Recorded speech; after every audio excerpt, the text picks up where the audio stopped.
তার সাথে কখনো সামনাসামনিও দেখা হয় নাই, মোবাইল ফোনও তার সাথে কোনো ধরনের কথা হয় নাই। ওই মোবাইল ফোনের 6 মাসের কল রেকর্ড তোলা হোক, ওইখানে যদি আমার কোনো ধরনের ভয়েস অথবা তার সাথে সম্পৃক্ততা পাই, তাহলে আমাকে ওই মামলায় আসামি করুক, আমি বিচার মাথা পেতে নিব। আমি মোহাম্মদ মনির, পিতা জবর মোল্লক, সাংধাবনকালী বালকালী উপিয়া কক্সবাজার। আমি একজন বাংলাদেশ পল্লী সঞ্চয় ব্যাংকের একজন মাঠ সহকারী, বর্তমানে জেলা আঞ্চলিক কার্যালয়ে সংযুক্ত অবস্থায় আছি। রাজনৈতিক ব্যক্তিবর্গ এবং সমাজের সুশীল সমাজ এবং প্রশাসনের প্রতি দৃষ্টি আকর্ষণ করতেছি।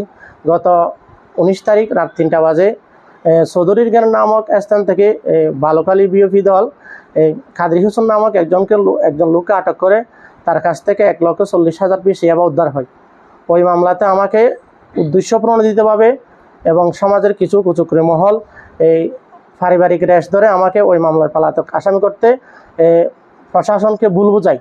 ওই মামলাতে পরিশেষে আমাকে ওই মামলার আসামি করে।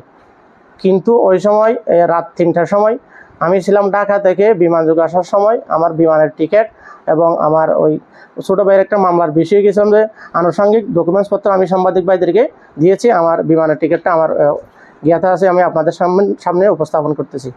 আমি জানতে পেরেছি মামলা হয়েছে 19 তারিখ, কিন্তু আমি জানতে পারছি গতকাল আমাকে এক সাংবাদিক ভাই জিজ্ঞেস করছে যে আপনার নামে কি একটা মামলা হয়েছে? না আমি তো জানি না। তো আমাকে আমার হোয়াটসঅ্যাপে একটা এজাহার দিয়েছে, ওই এজাহার আমি দেখছি যে ওই মামলার আমি 2 নম্বর আসামি। কিন্তু 3 দিন পরে আমি জানি যে আমি মামলার আসামি, কিন্তু 3 দিন পর্যন্ত আমি মামলাতেও আসামি হয়েছে, অন্তর্ভুক্ত হয়েছে, আমি এই বিষয়টা জানি না।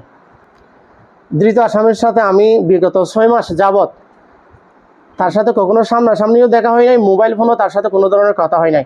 আমি প্রশাসনের প্রতি দৃষ্টি আকর্ষণ করছি। আমি একজন সরকারি প্রজাতন্ত্রের কর্মচারী হইয়া ধৃত আসামির সাথে আমার বিগত 6 মাস যাবৎ যোগাযোগ হয় না। যে এরকম তার যদি প্রশাসন বাইরে যদি তার কাছ থেকে কোনো মোবাইল ফোন উদ্ধার করলে ওই মোবাইল ফোনের 6 মাসের কল রেকর্ড তোলা হোক, ওইখানে যদি আমার কোনো ধরনের ভয়েস অথবা তার সাথে সম্পৃক্ততা পাই, তাহলে আমাকে ওই মামলায় আসামি করুক, আমি বিচার মাথা পেতে নিব।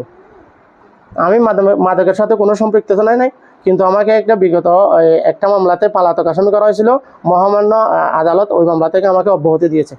কিন্তু দুঃখের বিষয় হচ্ছে এত বড় একটা মাদক মামলায় আমাকে কেন জড়ানো হয়েছে, কেন আমাকে আসামি করা হয়েছে, এটা আমি অব্যাহতি পাওয়ার জন্য সঠিক সুষ্ঠু তদন্তের মাধ্যমে আমাকে উক্ত মামলা থেকে অব্যাহতি দেওয়ার জন্য মাননীয় স্বরাষ্ট্রমন্ত্রী, যিনি আমাদের কক্সবাজার জেলার সন্তান, আমাদের গর্ব, তার কাছ থেকে আমি আকুল আবেদন জানাচ্ছি সঠিক তদন্তপূর্বক ওই মামলা থেকে আমাকে অব্যাহতি দেওয়ার জন্য।